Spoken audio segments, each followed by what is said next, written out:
गुरुजी नमस्कार. आता आपण ग्रामदेव शिडवसनाथ महाराज मंदिर या ठिकाणी आहोत. आज अक्षय तृतीयेनिमित्त या ठिकाणी एक विशेष सोहळ्याचे आयोजन आहे.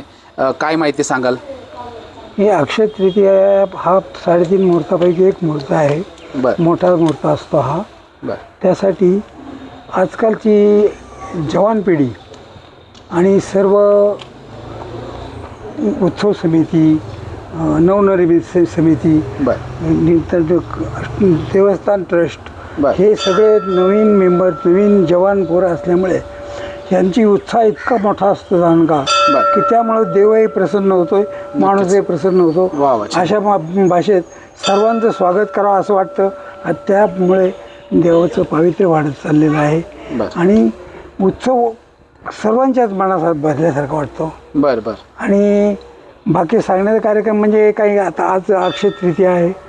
आज अक्षय तृतीया 7 वाजता अभिषेक झाला. अभिषेक झाल्यानंतर चंदनवटीचा कार्यक्रम आत्ता चालू आहे. चंदनवटी झाल्यानंतर मग तुमचा ह्याचा रुद्रयोग तो चालू होईल. काळभैरवाष्टका ते चालू होईल. त्यानंतर दुपारी हरिपाठ, भजन हे होऊन जाईल. त्यानंतर 6 वाजता कालभैरव जप, देप मरण आणि 6:30 वाजता प्रवचन महाराजांनी दिलं आहे. कोणच्या ते माहीत नाही आत्ता मला. बरं. त्यानंतर 7 वाजता देवळापुढे जी दीपमाला आहे ती पेटवली जाईल. तो कार्यक्रम होईल. त्यानंतर 7:30ला आरती महाराजांची होईल.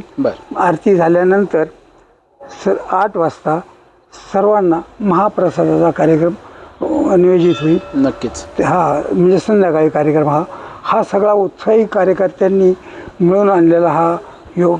पूर्वीपेक्षाही आता भावना वाढत गेली. दिवसेंदिवस आता नवीन कार्यकर्ते स्वागत करावा तितकं थोडं आहे.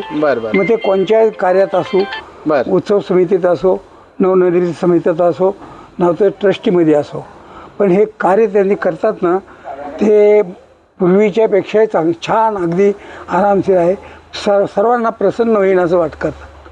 असं कार्यकर्ते आहे. धन्यवाद गुरुजी. Okay, thank you.